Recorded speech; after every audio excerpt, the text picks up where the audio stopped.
आयुष्यामध्ये वेळेला फार किंमत असते. गेलेली वेळ ही परत येत नाही, त्याप्रमाणे प्रत्येकाची वेळ बहुमोल असते. याचाच प्रत्यय नुकताच सिने क्षेत्रातल्या एका घटनेमुळे आलाय.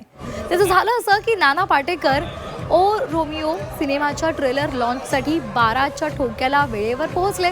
मात्र 12:30 वाजले तरी 1 वाजला तरी ट्रेलर लॉन्च इव्हेंट काही सुरू झाला नाही. कारण काय, तर सिनेमातले सहकलाकार शाहिद कपूर आणि तृप्ती डिमरी हे पोहोचले नव्हते. हे दोघे सुद्धा जवळच्या सेंटरमध्ये पोस्टर लॉन्चमध्ये मग्न होते, त्यामुळे त्यांना ट्रेलर लॉन्चला पोहोचायला उशीर झाला. त्यापूर्वीच नाना पाटेकरांनी या कार्यक्रमातून शांतपणे काढता पाय घेतला. ही बातमी जेव्हा सोशल मीडियावर वाऱ्यासारखी पसरली तेव्हा नाना पाटेकर यांच्या वक्तशीरपणाला फॅन्सनी पाठिंबा दिलाय. आपण पाहूयात ग्राफिक्समधून. शिस्तीचं महत्त्व असणाऱ्या पिढीचे कलाकार म्हणून नाना पाटेकर ओळखले जातात. त्यांना असा 1.5 तास खोळंबा करायला लावणं हे अपमानास्पद आहे. तर नानांचा वक्तशीरपणा आणि त्याला त्यांच्या चाहत्यांनी सुद्धा पाठिंबा दिलेला आहे.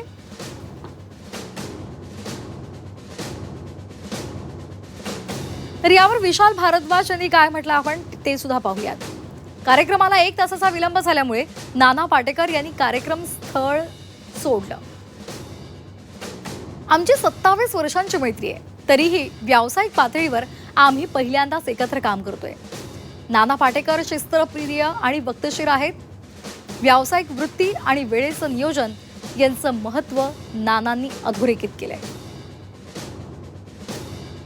तर तासभर वाट पाहायला लावली, मात्र तरी सुद्धा तिथे सहकलाकार आले नव्हते आणि त्यामुळे तिथून नाना पाटेकरांनी काढता पाय घेतला. ट्रेलर लॉन्चसाठी ते तिथे आलेले होते, मात्र नियोजित वेळ होती, त्यानंतर तासभर थांबून सुद्धा तो कार्यक्रम सुरू झाला नाही. सहकलाकार तिथे आले नाहीत आणि त्यामुळे वक्तशीर असलेल्या नाना पाटेकरांनी तिथून जाणं पसंत केलं.